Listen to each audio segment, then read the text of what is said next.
Welcome back to beta squirrel. നമ്മൾ switch case നോക്കിയപ്പോൾ break എന്ന് പറയുന്ന ഒരു ഓപ്ഷൻ കണ്ടല്ലോ. അതായത് ആ കണ്ടീഷൻ അവിടുന്ന് ബ്രേക്ക് ചെയ്യണം. കാരണം അതിൽ ചെയ്യാനുള്ളതൊക്കെ ചെയ്തു കഴിഞ്ഞ് ഇനി ബ്രേക്ക് ചെയ്തിട്ട് പുറത്ത് വരാൻ വേണ്ടിയിട്ട് നമ്മൾ ബ്രേക്ക് എന്ന് പറഞ്ഞ ഓപ്ഷൻ കൊടുത്തിട്ടുണ്ടായിരുന്നു. ഇതേപോലെ കണ്ടിന്യൂ എന്ന് പറയുന്ന വേറൊരു ഓപ്ഷൻ ഉണ്ട്, പിന്നെ ബ്രേക്കും. ഈ രണ്ട് കണ്ടീഷൻസ് എവിടെയൊക്കെയാണ് യൂസ് ചെയ്യാണ്, അതെങ്ങനെ യൂസ് ചെയ്യാൻ പറ്റും, എവിടെയൊക്കെ യൂസ് ചെയ്യാൻ പറ്റും എന്നുള്ളത് നോക്കാം.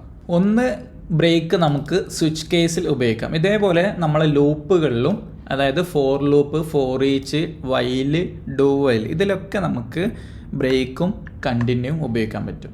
നമുക്കൊരു ലിമിറ്റ് കൊടുത്തിട്ട് ആ ലിമിറ്റ് വരെയുള്ള ഇരട്ട സംഖ്യകൾ ഡിസ്പ്ലേ ചെയ്യാനുള്ളൊരു കോഡ് വേണമെന്ന് വിചാരിക്കുക. അത് എങ്ങനെ പ്രിൻ്റ് ചെയ്ത് നോക്കാം. ആദ്യം നമ്മൾ ലിമിറ്റ് എന്ന് പറഞ്ഞ വേരിയബിൾ ഉണ്ടാക്കും. അതിന് 10 സെറ്റ് ചെയ്യും. 10 വരെയുള്ള ഇരട്ട സംഖ്യകളാണ് നമുക്ക് പ്രിൻ്റ് ചെയ്യേണ്ടത്. എന്നിട്ടൊരു ഇൻഫർമേഷൻ ഡിസ്പ്ലേ ചെയ്യാം. Echo even numbers up to limit. ഈ ലിമിറ്റ് വരെയുള്ള ഈവൻ നമ്പേഴ്സാണ് നമ്മൾ പ്രിൻ്റ് ചെയ്യാൻ പോകുന്നത്. അതിനുശേഷം നമുക്കൊരു ഫോർ ലൂപ്പ് കൊടുക്കാം. കാരണം നമുക്കൊരു നമ്പർ കിട്ടില്ല. ആ നമ്പർ എത്രയും സമയം, ഇത്രയും എണ്ണം എന്നുള്ള ഒരു ലിമിറ്റാണല്ലോ നമുക്ക് കിട്ടിയത്. അപ്പോൾ അവിടെ ഫോർ ലൂപ്പാണ് ബെറ്റർ. അപ്പോൾ ഫോർ i = 1, i <= ലിമിറ്റ്. നമ്മളെ വേരിയബിൾ എന്ന് പറയുന്നത് ലിമിറ്റാണ്.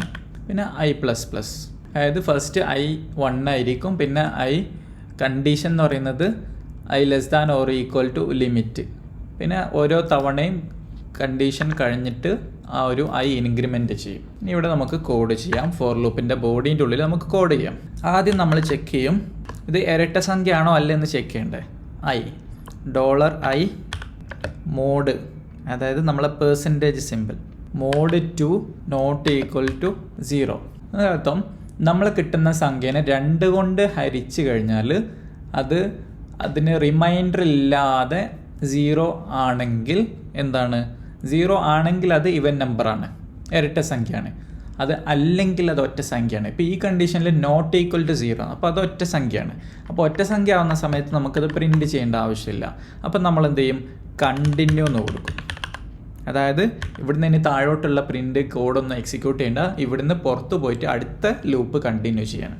അതാണ് കണ്ടിന്യൂ ഉപയോഗിക്കുന്നത്. ഈ ലൂപ്പിൽ നിന്ന് ഈ ഒറ്റൊരു ലൂപ്പ് മാത്രം പുറത്ത് പോയിട്ട് അടുത്ത ഇറ്ററേഷനിലേക്ക് പോകും, അതായത് അടുത്ത സംഖ്യയിലേക്ക് പോകും.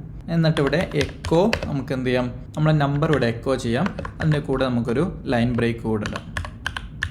ഇത്രയും ചെയ്യുന്ന സമയത്ത് നമുക്ക് നമ്പർ ഇവിടെ എക്കോ ചെയ്യും അല്ലേ. ആദ്യം നമ്മൾ നമ്പർ 1 ആണ്, അപ്പോൾ ചെക്ക് ചെയ്യും 1 മോഡ് 2 ≠ 0 ആണോ?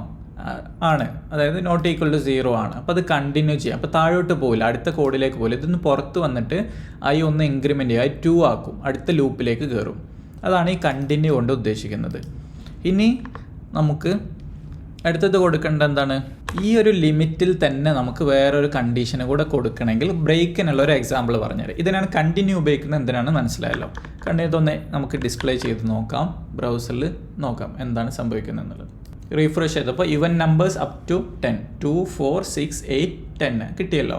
കാരണം നമ്മൾ ആ ഓഡ് നമ്പർ പ്രിൻറ്റ് ചെയ്യുന്നില്ല, അവിടെ നിന്ന് കണ്ടിന്യൂ ചെയ്ത് പുതിയ അടുത്ത ലൂപ്പിലേക്ക് വരും. ഇനി നമുക്ക് ഈ ലിമിറ്റ് അല്ലാതെ തന്നെ വേറെ എന്തെങ്കിലും ഒരു കണ്ടീഷൻ ഉണ്ടെന്ന് വിചാരിക്കുക. വേറെ എന്തെങ്കിലും ഒരു സ്പെസിഫിക് കണ്ടീഷൻ എത്തുന്ന സമയത്ത് നമുക്ക് കംപ്ലീറ്റ് ഈ ലൂപ്പ് തന്നെ ബ്രേക്ക് ചെയ്യണം, അത് നിർത്തണം. അവിടെ നിന്ന് അങ്ങോട്ട് ഇനി പ്രോസസ്സ് ചെയ്യേണ്ട, മതി എന്ന് പറഞ്ഞ് നിർത്തണം.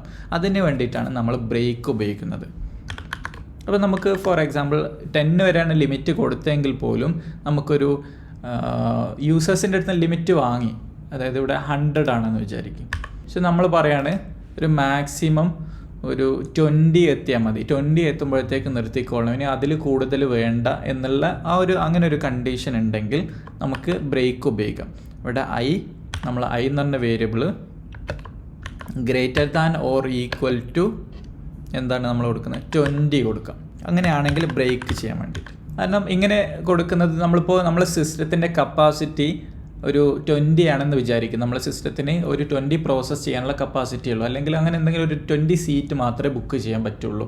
അപ്പോൾ അതിൽ യൂസർ ഏതെങ്കിലും രീതിയിൽ നമ്മൾ ബാക്ക് എൻഡിലൂടെയോ ഫ്രണ്ട് എൻഡിലൂടെയോ എങ്ങനെയെങ്കിലും യൂസർ അത് ബ്രേക്ക് ചെയ്തിട്ടോ, അല്ലെങ്കിൽ നമ്മൾ നോർമൽ ഇൻപുട്ടിലോ അതിനേക്കാൾ കൂടുതൽ 20 കൂടുതൽ ഇൻപുട്ട് ചെയ്ത് കഴിഞ്ഞാൽ അതവിടെ ബ്രേക്ക് ചെയ്യണം. അത് അവിടെ നിന്ന് അങ്ങോട്ടേക്ക് പ്രോസസ്സ് ചെയ്യാൻ പാടില്ല. അങ്ങനത്തെ സിറ്റുവേഷൻസിലൊക്കെ നമുക്ക് ഈ ബ്രേക്ക് ഉപയോഗിക്കാം. അപ്പോൾ ഇനി നോക്കാം, ഇനി എന്താണ് സംഭവിക്കുന്നത് നോക്കാം. നമ്മൾ 100 ആണ് കൊടുത്തത്. നമ്മൾ ആദ്യത്തെ കോഡാണെങ്കിൽ 100 വരെ പ്രിൻറ്റ് ചെയ്യണം. 2, 4, 6 അങ്ങനെ 100 വരെ പ്രിൻറ്റ് ചെയ്യണം. ഇപ്പോഴെന്താണ് ഈ കോഡ് വെച്ചിട്ട് എന്താണ് സംഭവിക്കുക നോക്കാം. പുതിയ കോഡ് പ്രകാരം നമ്മൾ പ്രിൻറ്റ് ചെയ്യുന്നത് 2, 4 അങ്ങനെ 20 വരെ പ്രിൻറ്റ് ചെയ്യുന്നുള്ളൂ. കാരണം മാക്സിമം 20 എത്തുന്ന സമയത്ത് അത് ബ്രേക്ക് ആയിട്ട് ഈ കംപ്ലീറ്റ് ലൂപ്പ് നിൽക്കും. ഒരു ഐറ്ററേഷൻ മാത്രമല്ല, അതിന് കംപ്ലീറ്റ് ഈ ഫോർ ലൂപ്പ് തന്നെ അവിടെ ബ്രേക്ക് ആവും. അതിന് വേണ്ടിയിട്ടാണ് ഇങ്ങനെ ബ്രേക്ക് ഉപയോഗിക്കുന്നത്. ഇതേപോലെ തന്നെ കണ്ടിന്യൂ ബ്രേക്കും നിങ്ങൾക്ക് ഫോർ ഈച്ച് ലൂപ്പിലോ വൈൽ ലൂപ്പിലോ ഡു വൈലിലോ ഒക്കെ ഉപയോഗിക്കാം.